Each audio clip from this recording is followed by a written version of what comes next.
नमस्कार दोस्तों, सैनुअल classes for Uttarakhand में आप सभी का हार्दिक स्वागत है।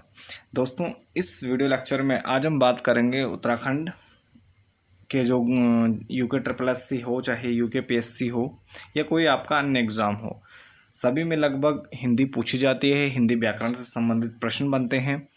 तो इसी क्रम में आज हम जो हमारी हिंदी की सीरीज चल रही है, तो इससे पहले हमने हिंदी के विकास के बारे में, हिंदी के इतिहास के बारे में जाना था। यानी हिंदी का जो इतिहास है, हिंदी का जो विकास क्रम है, उसको हमने कंप्लीट कर लिया है। तो आज के इस वीडियो लेक्चर में हम बात करेंगे हिंदी वर्णमाला के बारे में। यानी जो हिंदी की लोशेंट हैं, तो जो टॉपिक है हम उसी से ले रहे हैं। तो इससे पहले जो और वीडियो हैं, तो उसमें हमने हिंदी के जो विकास क्रम है उनके बारे में जाना। तो आज हम पहुँचे हैं वर्णमाला पे। तो आज की जो वर्णमाला है उसमें हम मुख्य विषय के रूप में हम पढ़ेंगे ओनली स्वर के बारे में, और उसके बाद नेक्स्ट फिर व्यंजन और उससे रिलेटेड जो भी एग्ज़ाम में इम्पोर्टेंट प्रश्न पूछे जाते हैं, तो उससे रिलेटेड जो भी जितने भी सारे फैक्ट हैं सभी को हम कवर करेंगे। तो वर्णमाला, हिंदी वर्णमाला की हम बात करें तो सबसे पहले हम देखते हैं भाषा। भाषा किसे कहते हैं? तो भाषा का मतलब होता है यानी उच्चारित ध्वनि संकेतों की सहायता से भाव या विचार की अभिव्यक्ति। तो यहाँ पर जो ये उच्चारित ध्वनि है, तो ये इसका जो अभिप्राय है वो लिपि के आधार पर हो जाएगा। लेकिन अगर सिर्फ भाषा की बात करें तो भाव या विचार की अभिव्यक्ति, यानी अपने विचारों को प्रकट करना क्या कहलाता है? भाषा कहलाता है। वो किसी भी प्रकार से हम उसको प्रकट कर सकते हैं। लेकिन जब हम लिखने की, लेखन की बात करते हैं, लिपि के आधार पर बात करते हैं, तब क्या हो जाएगा? उच्चारित ध्वनि संकेतों की सहायता से भाव या विचार की अभिव्यक्ति हो जाएगा भाषा। जो भाषा शब्द है वो किससे बना है? भाष शब्द से बना है, जिसका अर्थ होता है बोलना। यानी भाष का मतलब क्या होता है? बोलना। और भाव या विचार को प्रकट करना ही भाषा कहलाता है। इसके बाद भाषा की जो सार्थक इकाई की बात करें तो भाषा की जो सार्थक इकाई होती है वह होती है वाक्य। यानी जो भाषा की सार्थक इकाई है उसको कहा जाता है वाक्य, और ये सबसे बड़ी इकाई भी होती है इसकी। वाक्य के बाद फिर आता है, इससे छोटा होता है उपवाक्य। उपवाक्य के बाद पदबंध, उसके बाद पद या शब्द, फिर अक्षर, और लास्ट अंतिम में आता है वर्ण या ध्वनि।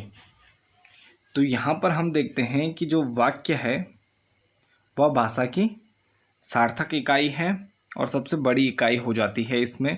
और सबसे छोटी इकाई क्या होगी? वर्ण या ध्वनि कहलाती है। तो ये दोनों आपको ध्यान रखने हैं। और जो उपवाक्य है, तो वाक्य में एक से अधिक उपवाक्य हो सकते हैं। जो पदबंध है, यानी जो पद का मतलब होता है शब्द, और जो शब्द होते हैं वो बंधे हुए हैं, यानी पदबंध मतलब शब्द बंधे हुए हैं। जैसे सबसे सुंदर लड़की, तो एक साथ है, मतलब ये एक साथ बंधे हुए हैं। जैसे वाक्य में रहते हैं, तो वाक्य में जो भी शब्द होते हैं वो सब एक दूसरे से कनेक्ट रहते हैं, यानी बंधे हुए होते हैं।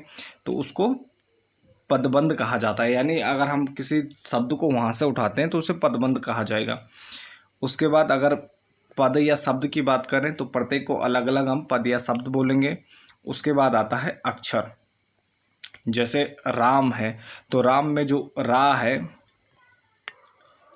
ये क्या हो जाएगा? अक्षर हो जाएगा पूरा। राम में रा क्या हो जाएगा? अक्षर हो जाएगा, उसमें आ की मात्रा। और लास्ट जो हमारा अंतिम है वर्ण या ध्वनि, यानी भाषा की जो सबसे छोटी इकाई है वर्ण या ध्वनि, तो इसमें क्या हो जाएगा? जैसे राम हम लिखते हैं तो इसमें ये रा क्या हो जाएगा? जो व्यंजन, शुद्ध रूप से व्यंजन हो जाता है, ये क्या हो जाएगा? वर्ण या ध्वनि हो जाएगी। तो यानी भाषा की सबसे छोटी इकाई क्या होती है? वर्ण ध्वनि होती है। तो ये दोनों आपको ध्यान रखने हैं। उसके बाद वर्ण की हम बात करें तो ये क्या है? भाषा की सबसे छोटी इकाई है, और इसको क्या कहा जाता है? ध्वनि भी कहा जाता है। और वर्ण या ध्वनि क्या होते हैं? इनके खंड नहीं हो सकते, मतलब इनको हम विभाजित नहीं कर सकते। जैसे हमने अभी राम में देखा था, तो ये तो अक्षर हो गया। और जब हम वर्ण की बात करेंगे शुद्ध रूप से, तो इसके और खंड हम नहीं कर सकते हैं। तो ये क्या कहलाएगा?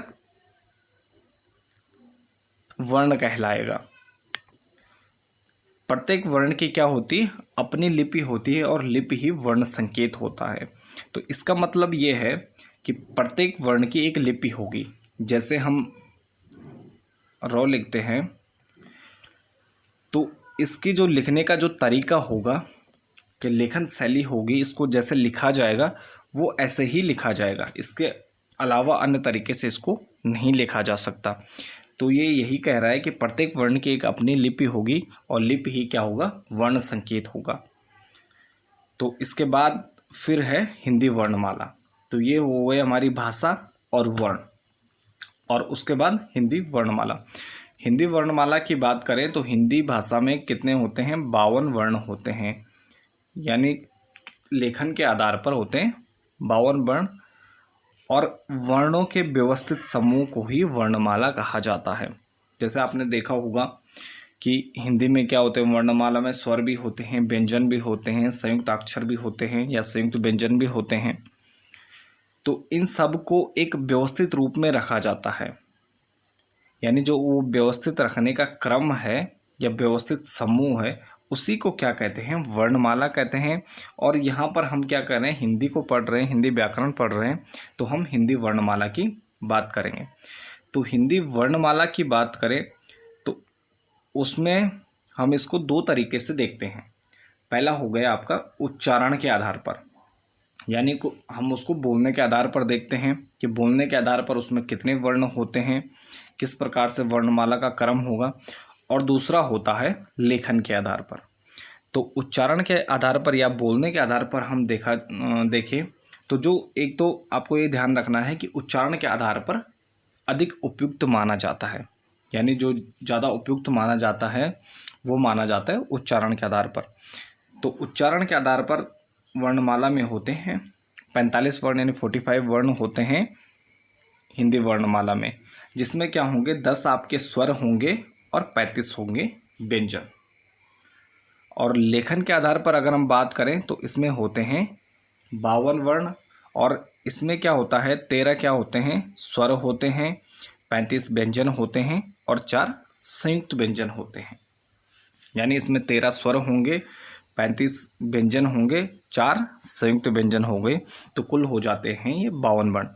और इसके साथ ही अगर हम मुद्रण की बात करें, यानी जो प्रिंट होता है, तो उसमें अगर पूरे मुद्रण की बात करें तो उसमें लगभग 55 वर्ण आते हैं, यानी 55 वर्ण हो जाते हैं मुद्रण के आधार पर। तो ये आपको ध्यान रखना है। उच्चारण के आधार पर है 45 वर्ण, जिसमें क्या है? 10 स्वर हैं, 35 व्यंजन हैं। और लेखन के आधार पर है 52 वर्ण, जिसमें 13 स्वर हैं, 35 व्यंजन हैं, और 4 क्या हैं? संयुक्त व्यंजन हैं। इसके बाद हम देखते हैं हिंदी वर्णमाला में वर्णों के प्रकार, यानी हिंदी जो वर्णमाला है तो उसमें हमें कितने प्रकार के वर्ण दिखाई देते हैं, यानी अ से ज्ञ तक कौन कौन से वर्ण हैं और कितने प्रकार के वर्ण हैं, उनको हम किस प्रकार से बांटते हैं। तो अगर हिंदी वर्णमाला की बात करें तो ये मुख्य रूप से हमें 2 प्रकार के हमें वर्ण इसमें दिखाई देते हैं, जिनको हम क्या बोलते हैं? एक को बोलते हैं हम स्वर, और दूसरे को व्यंजन। यानी हमें 2 प्रकार के वर्ण दिखते हैं अ से ज्ञ तक, जिनमें हम 2 भागों में इनको विभाजित करते हैं, स्वर और व्यंजन। तो आज हम केवल स्वरों के बारे में जानेंगे। तो इसके बाद शुरू करते हैं स्वर। अब स्वर क्या होते हैं?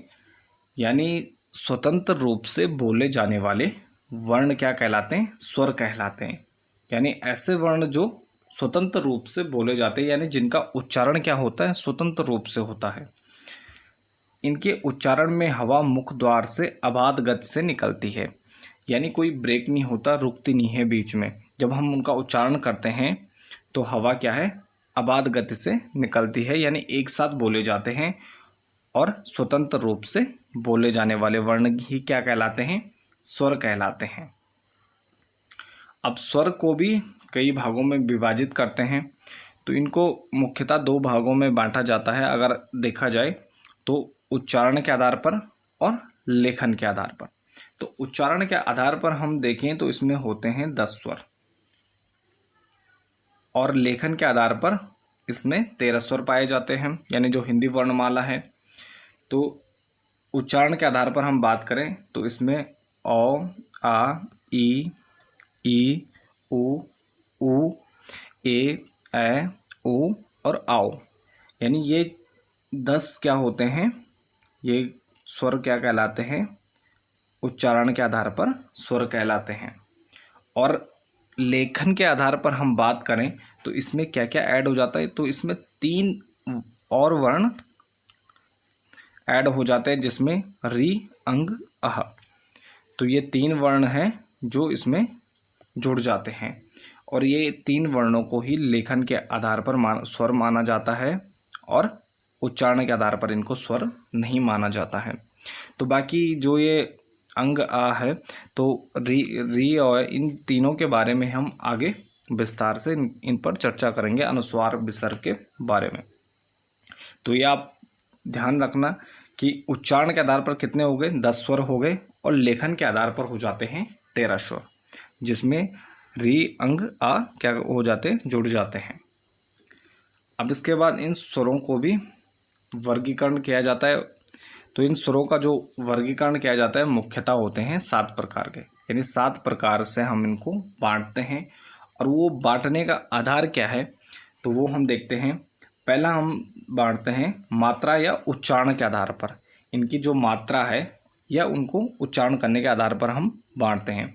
दूसरा हम बांटते हैं मुख द्वार खुलने के आधार पर, यानी जब हम बोलते हैं तो मुंह के खुलने के आधार पर इसको हम डिवाइड करते हैं या बांटते हैं।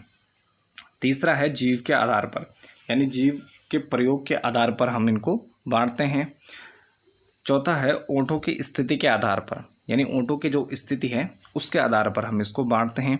और पांचवा है हवा के नाक व मुंह से निकलने के आधार पर इनको बांटा जाता है। इसके बाद छठवां है प्राणत्व के आधार पर, प्राणत्व के आधार पर बांटा जाता है। और उसके बाद अंतिम है घोषत्व के आधार पर, यानी घोषत्व के आधार पर इनको बांटा जाता है। तो ये 7 प्रकार से बांटा जाता है इनको। अब सबसे पहला है मात्रा या उच्चारण के आधार पर।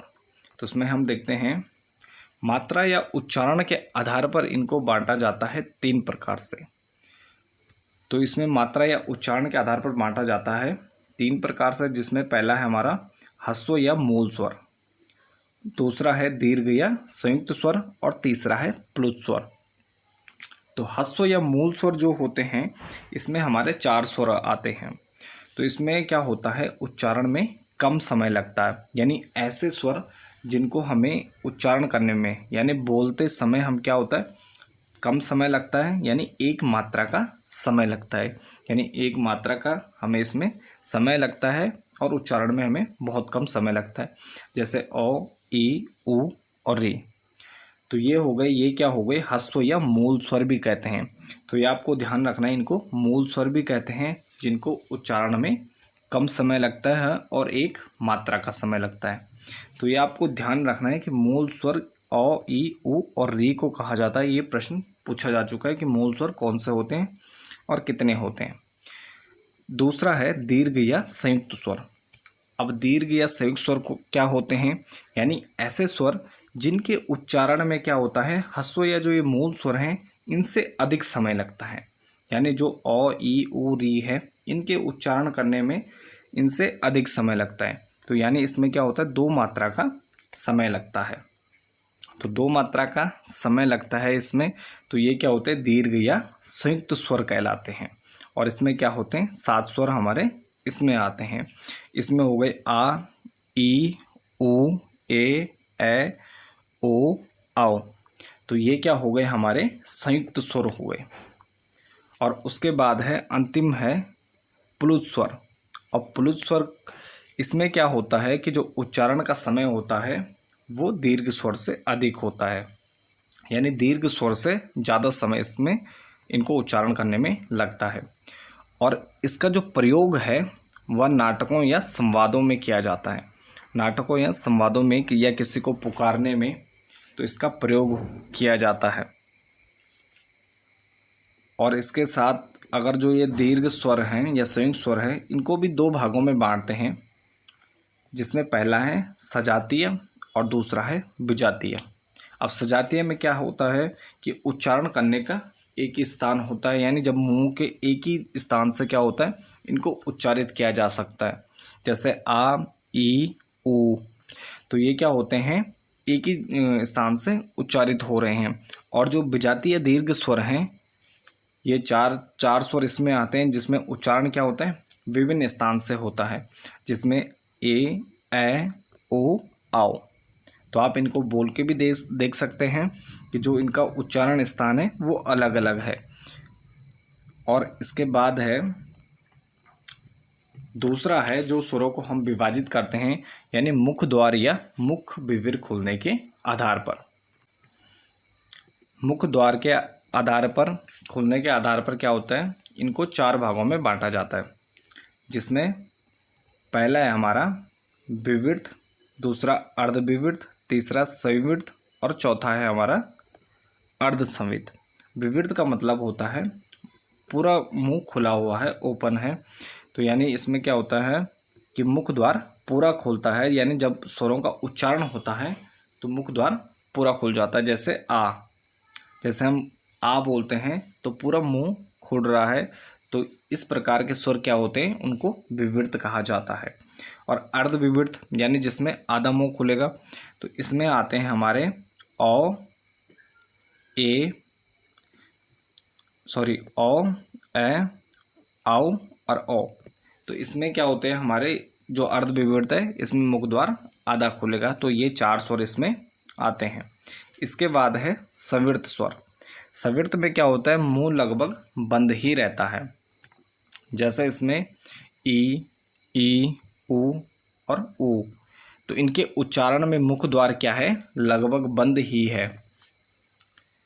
तो इनको क्या कहा जाता है, इनको संवृत स्वर कहा जाता है। और अर्ध संवृत होता है जिसमें मुख द्वार आधा बंद रहता है, तो इसमें आते हैं ए और ओ। तो इसमें दो स्वर आते हैं ए और ओ, जिसमें मुख द्वार आधा बंद रहता है। इसके बाद जो तीसरा वर्गीकरण है, तो जीव के प्रयोग के आधार पर, यानी जीव के आधार पर स्वरों का विभाजन किया जाता है, जिसमें तीन प्रकार के स्वर होते हैं, अग्र स्वर, मध्य स्वर और पश्च स्वर। तो इसमें जो उच्चारण होता है वो जीव के अलग अलग भागों से होता है, जिसमें अलग अलग तरीके से प्रयोग होता है, तो उनके आधार पर बांटा गया है अग्र स्वर, मध्य स्वर और पश्च स्वर। तो अग्र स्वर में जीव के आगे वाले भाग का प्रयोग होता है, और इसमें हमारे चार स्वर आते हैं, ई, ए और ए। तो ये चार स्वर इसमें आते हैं और इनको क्या कहा जाता है, अग्र स्वर कहा जाता है। इसके बाद मध्य स्वर की बात करें तो इस उच्चारण में क्या होती है, जीव स्थिर रहती है, यानी जीव क्या होती है, समान अवस्था में रहती है, और इसमें आता है औ। तो यानी मध्य स्वर में एक ही आता है, जिसमें बोलते समय क्या होता है, जीव समान अवस्था में रहती है। उसके बाद है पश्च स्वर, और इस पश्च स्वर में क्या होता है, जीव का पश्च भाग ऊपर उठता है, यानी पश्च भाग का प्रयोग होता है। तो इसमें हमारे स्वर आते हैं आ, ऊ, ओ और आओ। तो ये 5 स्वर इसमें आते हैं, जिनको पश्च स्वर कहा जाता है, आ, ऊ, ओ और आओ। तो ये 5 स्वर इसमें आते हैं, जिनको पश्च स्वर कहा जाता है। इसके बाद है ओंठों की स्थिति के आधार पर। ओंठों की स्थिति के आधार पर बात करें तो दो प्रकार के स्वर होते हैं, वृत्तमुखी और अवृत्तमुखी।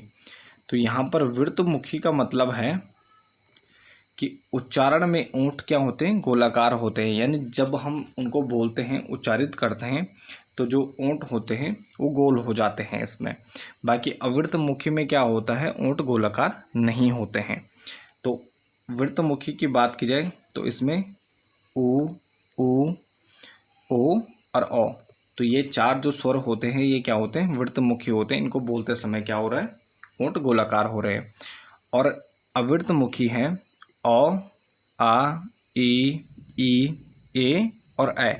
तो ये जो 6 प्रकार के स्वर हैं, तो ये क्या हैं, अवृतमुखी हैं जिनमें उच्चारण करते समय ओंठ गोलाकार स्थिति में नहीं हो रहे हैं। तो इसके बाद है पांचवा जो प्रकार है हवा के नाक व मुंह से निकलने के आधार पर, यानी जब हम बोलते समय हवा जो निकलती है वो नाक और मुंह से निकलती है, तो जिनको दो भागों में बांटते हैं हम कि हवा के नाक और मुंह से निकलने के आधार पर। तो पहला है निरनुनासिक या मौखिक स्वर भी कहते हैं इन्हें, और दूसरा है अनुनासिक। तो इसमें उच्चारण करते समय केवल हवा मुंह से निकले, यानी जब हम उच्चारण करें, स्वरों का उच्चारण करें, तो इस समय हवा केवल क्या होगा, मुंह से निकले। और अनुनासिक में क्या होता है, हवा मुंह और नाक दोनों से निकलती है। निरनुनासिक या मौखिक स्वरों की बात करें तो इसमें औ, आ, ई, तो ये स्वर आते हैं, ये क्या होते हैं, निरनुनासिक या मौखिक, जैसे अपना, आप, इधर, उधर, तो इसमें क्या है, ये मौखिक स्वर कहलाते हैं। और अनुनासिक में क्या होता है, जिसमें अर्धचंद्राकार वाले स्वर होते हैं, जिनमें अर्धचंद्राकार की मात्रा होती है, जैसे औ, आ, ई।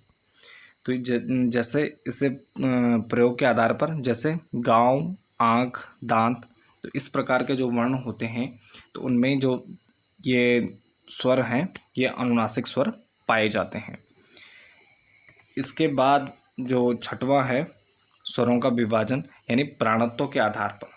प्राणत्व के आधार पर स्वरों का विभाजन किया जाता है, जिसमें प्राण का अर्थ होता है हवा, यानी प्राण का अर्थ क्या होता है, हवा होता है।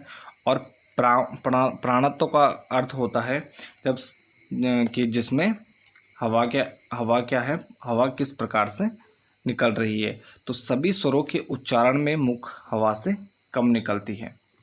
तो इसमें क्या होता है कि मुख से हवा कम निकलती है स्वरों के उच्चारण में। तो प्राणत्व के आधार पर क्या होते हैं, दो प्रकार के स्वर होते हैं, अल्प प्राण और महाप्राण। तो अल्प प्राण यानी जब हवा निकल रही है तो वो कम निकल रही है या ज़्यादा निकल रही है, तो इसी को प्राणत्व के आधार पर बांटा गया है स्वरों को। तो स्वर क्या होते हैं, प्राणत्व के आधार पर दो प्रकार के होते हैं, अल्प प्राण और महाप्राण। तो अल्प प्राण में क्या होती है, मुख से हवा कम निकलती है, और महाप्राण में बोलते समय यानी जब हम उच्चारण करते हैं तो हवा ज़्यादा निकलती है।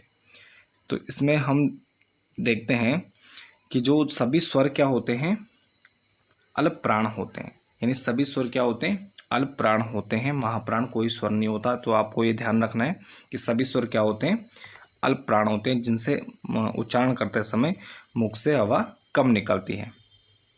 उसके बाद है घोषत्व के आधार पर। घोषत्व के आधार पर स्वरों का वर्गीकरण किया जाता है। घोष का अर्थ होता है स्वर तंत्रियों में कंपन, यानी बोलते समय जो स्वर तंत्रियाँ काम करती हैं उनमें कंपन का होना ही घोष कहलाता है। और घोषत्व के आधार पर इनको दो भागों में बांटा जाता है, सघोष और अघोष। दो भागों में बांट दिया, सघोष और अघोष। सघोष का मतलब होता है स्वर तंत्रों में कंपन होना, और अघोष का मतलब होता है स्वर तंत्रों में कंपन का न होना, यानी स्वर तंत्रों में कोई कंपन नहीं होगा। तो जो स्वर होते हैं वो सभी क्या होते हैं, सघोष होते हैं, यानी इनको बोलते समय या उच्चारित करते समय क्या होता है, स्वर तंत्रों में कंपन होता है। तो ये आपको ध्यान रखना है कि सभी स्वर क्या होते हैं, सघोष होते हैं। अब ये इसका विभाजन हो गया, और इसके बाद हम देखते हैं कि इनका उच्चारण स्थान क्या है। इसको एक टेबल के रूप में हम देख, तो इनका उच्चारण स्थान देखें तो जो इनको उच्चारण के आधार पर जो कंठ है, वर्ण का नाम है कंठ है, और इसके आधार पर हम देखते हैं कि इनका जो उच्चारण स्थान है, तो कंठ से किन किन स्वरों का उच्चारण होता है उसमें हम देखते हैं औ, आ, और ये ह्रस्व और दीर्घ में भी हमने इनको बांटा है। और निरनुनासिक औ, आ क्या होते हैं, निरनुनासिक या मौखिक स्वर कहलाते हैं। इसके बाद दूसरा है तालव्य, यानी तालु का मतलब होता है मुंह के भीतर का जो छत का जो पिछला भाग है उसमें उच्चारण होना। तो तालव्य कौन से होते हैं, ई क्या होते हैं, तालव्य होते हैं। और जो अनुनासिक है इसमें वो होते हैं ई, जिसमें अर्धचंद्राकार बिंदी होती है। उसके बाद है मूर्धन्य। मूर्धन्य में मूर्धा के मुंह के भीतरी की छत का अगला भाग, यानी आगे का भाग है जिसमें जीभ मुड़ जाती है ऊपर की तरफ, और इसमें होती है री। जैसे उच्चारण करो आप स्वयं देखेंगे कि जीभ इसमें क्या हो रही है, मुड़ रही है। और इसके साथ ही मूर्धन्य में क्या होते हैं, कंठ प्लस तालु। कंठ तालव्य होते हैं जिसमें हमारे जो स्वर हैं वो आते हैं ए ए, यानी इनका जो उच्चारण स्थान क्या है, कंठ तालव्य है। और इसके बाद कंठोष्ठ की बात करें तो कंठोष्ठ में जो उच्चारण होता है वह होता है ओ और आउ का, यानी ओ आउ का जो उच्चारण स्थान है वो क्या है, कंठोष्ठ है। और अंतिम है ओष्ठ या ओठों के आधार पर। तो ओठ का जो प्रयोग है उसके आधार पर क्या होता है, ऊ और बड़ा ऊ। तो क्या होता है, इनका जो उच्चारण स्थान है वो ओष्ठ या ओठ होते हैं। तो ये आपको ध्यान रखना है कि कौन से वर्ड का उच्चारण कहाँ से हो रहा है। तो ये कई बार ये एग्ज़ाम में पूछा जाता है कि जैसे क्वेश्चन दे दिया कि औ का उच्चारण स्थान क्या है, कंठ तालव्य मूर्धन्य ओष्ठ। तो आपको ये ध्यान रखना है कि औ का उच्चारण स्थान क्या है, कंठ है। जैसे कभी पूछ लिया जाता है कि ए का उच्चारण स्थान क्या है, तो यहाँ पे क्या हो जाएगा, कंठ तालव्य हो जाएगा। तो ये आपको ध्यान रखना है, ये टेबल आपको याद रखनी है। तो ये था आज का स्वरों का वर्गीकरण। तो इसके बाद जो नेक्स्ट व्यंजन है और उससे रिलेटेड जो इम्पोर्टेंट फैक्ट होंगे उनके बारे में जानेंगे। तो आज का वीडियो लेक्चर यहीं पर समाप्त करते हैं। बने रहिए चैनल के साथ। धन्यवाद।